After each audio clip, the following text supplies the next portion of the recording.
এদিকে তো সবাই শাড়ি পরেছে মোটামুটি, এদিকে দেখো আমার বোনকেও শাড়ি পরিয়ে দিয়েছি, নীল কালারের শাড়ি, আমি হলুদ কালারের শাড়ি, ওদিকে প্রাচিতা পরেছে ব্ল্যাক।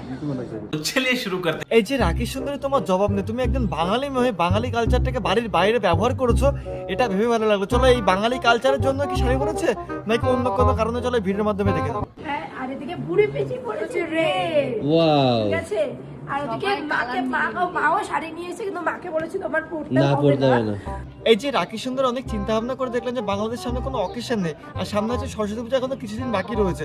তোমরা শাড়ি পরেছো কি কারণ? তোমরা বাড়ির বাইরে ঘুরতে গেছো, আর সেখানে একটা বড় টাকার অ্যামাউন্ট খরচ হয়েছে, সেই টাকাটা তোলার জন্য তোমরা বাড়ির ফ্যামিলি ধরে শাড়ি পরে ঘুরতে পেরেছো, এইটা হচ্ছে মেন কারণ।